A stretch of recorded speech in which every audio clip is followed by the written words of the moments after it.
dia, tudo bom? Bom dia. Olha, nos últimos 2 anos, nós assistimos a dezenas, talvez centenas de palestras, debates, entrevistas, lemos muitos artigos, muitas reportagens, reviramos documentos de tudo quanto é tipo. E a gente encontrou por parte da indústria de alimentos ultraprocessados um discurso que se repetia. E, na nossa opinião, faltavam alguns elementos nesse discurso. Ou a história toda não era contada, ou ela não era contada de jeito algum. Então, hoje o Moriti resolveu fazer, às vezes, aqui de uma espécie de representante da indústria de alimentos ultraprocessados, para a gente conversar um pouquinho sobre esses argumentos. Olá, meus caros, minhas caras. Muito obrigado pela chance de conversar com vocês sobre um tema tão importante. Muito importante, mas eu sinto que vivemos num tempo estranho quando se fala de alimentação. O artesanal é pintado com base num passado em que bichinhos pastavam alegres, enquanto vinha o cheiro delicioso do bolo da vovó da cozinha. Mas, apesar de muito romântico, pão, queijo e vinho naturebas, muita nostalgia, nós temos até 2050 9 bilhões de seres humanos para alimentar. E não é com esse imaginário bucólico e nostálgico que conseguiremos cumprir tal missão. A indústria alimentícia acredita na modernidade e é por isso que ergueu os pilares que tornaram possível produzir comida em larga escala e vencer a fome no planeta. Não fosse a industrialização, a humanidade teria sofrido muito mais do que sofreu em tempos de pestes e guerras. Lá atrás, entre o fim do século XIX e o começo do XX, quantas crianças nós salvamos da morte com a pasteurização do leite? Aliás, não nos faltam marcos históricos. Vejam a Segunda Guerra Mundial. Não fosse investimento pesado da indústria em ciência e tecnologia de alimentos, muitos milhões de pessoas não teriam sido alimentados. Pois é, essa pergunta sobre como vamos alimentar não sei quantos bilhões de pessoas em não sei que ano, ela é repetida há mais de um século. E o problema continua por aí. Nós temos 800 milhões de pessoas passando fome no mundo, mais de 10% da humanidade, e agora a gente tem um problema mais recente, que é a obesidade associada a doenças crônicas, que afeta 700 milhões de pessoas no mundo. Os custos com obesidade e doenças crônicas, aliás, já são maiores para os sistemas de saúde do que os custos com a fome. E o ultraprocessado que chega na prateleira, ele é a face final de uma cadeia marcada por uma série de problemas. Esse encontro entre indústria química e indústria de alimentos que aconteceu ao final das guerras, fez com que a gente tivesse um monte de agrotóxico, uma produção de milho e soja gigantesca que precisava ir parar em algum lugar, e veio parar nos ultraprocessados, veio parar na prateleira do supermercado. Então, o ultraprocessado é a fase final dessa cadeia marcada por desmatamento, por um uso muito intensivo de plásticos, então tem um problema terrível hoje com lixo, e a questão continua por aí, o problema continua por aí. Bom, primeiro eu quero deixar claro que eu não gosto desse termo ultraprocessados. O que são ultraprocessados? Tudo é processado, todo alimento é processado. Você pega um alimento na mão, vai fazer ali a lavagem desse alimento, você está processando o alimento. Um bolo de fubá, por exemplo, você compra na padaria, quantos ingredientes leva? Ele é ultraprocessado, na concepção do discurso do nosso amigo João? Não existem alimentos bons ou ruins. O que existe é estilo de vida, hábitos alimentares individuais. Cada um busca o que quer para equilibrar o corpo. Tem gente que faz exercícios para cuidar da saúde e tem disposição. Tem gente que é preguiçoso. E dão sempre a desculpa de que não tem tempo. Quem quer encontra tempo para se cuidar e para equilibrar a saúde. Como eu acabei de dizer, um pouco antes, acreditamos nas escolhas individuais, na liberdade das pessoas em optar pelo produto que desejam. Olhem as gôndolas dos supermercados. Lançamos anualmente 15 mil produtos alimentícios, inclusive apostando em linhas mais saudáveis. Nós garantimos a diversidade para vocês, elas estão nas prateleiras. Cabe a vocês escolherem o que é melhor, sem que ninguém dite as regras, sem que ninguém censure as suas liberdades. Pois a gente ouviu tanto sobre essa história da diversidade que resolveu ir checar na prateleira do supermercado. E a gente encontrou que existe um padrão repetido, um uso de açúcar, gordura, farinha, sal e aditivos. O jornalista Michael Moss, que escreveu exatamente o livro Sal, Açúcar, Gordura, ele diz que a indústria está viciada nesses mesmos itens que viciam os nossos corpos. Acho que tem salgadinhos, bolachas aqui, que é impossível comer um só, como o próprio slogan já dizia, né?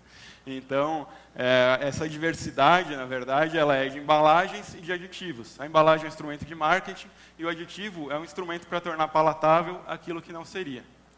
Bom, enquanto o João aí se apega ao passado, nós, a indústria, somos fiéis ao tempo real. Nós entendemos o momento histórico, a gente não vive de ilusão. Quem aí entre vocês não tem na bolsa, na mochila, uma barrinha de cereais, um chocolate, uma bebida industrializada, até uma água engarrafada, uma bolachinha para matar a fome? Isso não facilita as vidas de vocês, não poupa o tempo de vocês? Bom, assim como a indústria de ultraprocessados tenta apresentar o problema como individual, também se tenta pintar a solução como individual. É você que vai desviar todo dia disso daqui, é você que vai ignorar décadas e décadas de publicidade que indicaram que as crianças deveriam tomar refrigerante, bebês, leite condensado e outros produtos que estão por aí causando severos problemas. Mas essa ideia de que a gente deve fazer uma solução individual, deve criar uma solução individual, está nos levando a uma espécie de bolha alimentar. Então, eu, homem, branco, de classe média, tenho o privilégio de resolver essa situação no estalar de dedos. Mas vamos lembrar o país que a gente vive, né? Então, como é que a gente vai pedir para uma pessoa que perde 12 horas por dia no trabalho, 4, 5 horas no transporte, chega em casa, tem de arcar com toda a carga de serviços domésticos, que ela dê conta sozinha desse problema?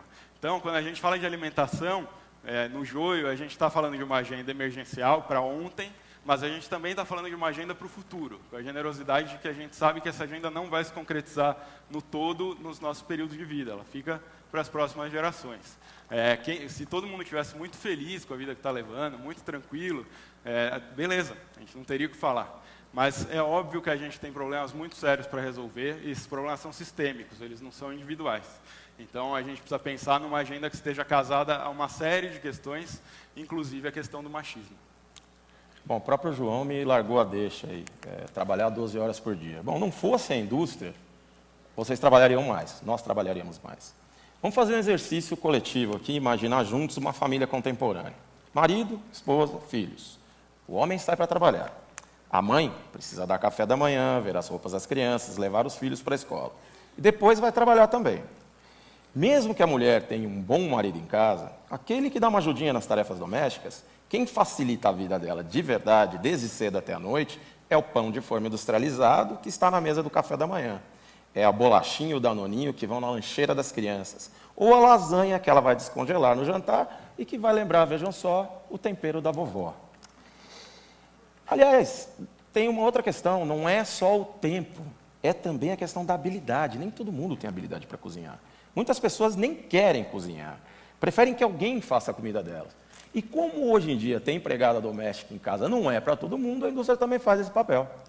Pois é, essa ideia de que cozinhar demanda habilidades mágicas também foi uma construção muito habilidosa e feita ao longo de décadas, né? Quando explodiu uma tensão muito justa entre homens e mulheres para decidir quem faria as tarefas domésticas, a indústria levantou a mão e falou, opa, deixa comigo, deixa que eu cozinho. O problema é que esses fabricantes de alimentos se mostraram cozinheiros erráticos, assim, eles erram a mão no sal, no açúcar, na gordura, o sabor muitas vezes é sofrível e o problema do machismo não se resolveu com o botão do micro-ondas.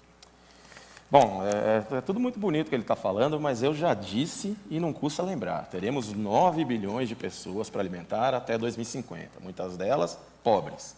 E quem consegue investir em tecnologia e ciência de alimentos à altura desse desafio? Eu respondo, só a indústria consegue. Sem o delírio de que o total da população mundial um dia vai poder comer alimento orgânico e agroecológico. Olha, a ideia de que a indústria, como é parte do problema, pode ser parte da solução, também é algo que a gente ouve muito reiteradamente e que nos fez pensar qual indústria pode ser parte da solução, quais empresas podem ser parte da solução. As grandes corporações fabricantes de ultraprocessados têm ações cotadas em bolsa, o que significa que elas precisam, a cada 3 meses, entregar um lucro maior para os acionistas. Ou seja, elas precisam de ingredientes cada vez mais baratos, de uma margem de lucro cada vez mais elástica, de cada vez mais consumidores. Como é que a gente resolve a tensão entre uma necessidade de lucro infinito e corpos que não podem mais abrigar esse excedente de produção? Além disso, tem uma ideia de que os ultraprocessados são muito baratos, né? De fato, pesquisadores da Federal de Minas têm feito uma pesquisa que mostra que os ultraprocessados estão cada vez mais baratos. E, em breve, a totalidade deles vai ultrapassar o preço dos alimentos in natura, vão se tornar ainda mais baratos, se nada for feito. No Joio, a gente fez um levantamento, viu que o BNDES investiu nessas empresas, desde o começo do século, mais de 10 bilhões de reais. Isso descontando aí a turma da carne, JBS, esquece esse pessoal, nos fabricantes de ultraprocessados. Isso foi usado para concentrar mercado, para comprar concorrentes, para aumentar margens de lucro. As cláusulas sociais desses contratos são inexistentes, as cláusulas ambientais são vagas e as trabalhistas são muito frágeis. Uma outra questão, um relatório recente da Oxfam mostrou que existem problemas sérios no controle da cadeia de produção dos fabricantes de ultraprocessados. Né?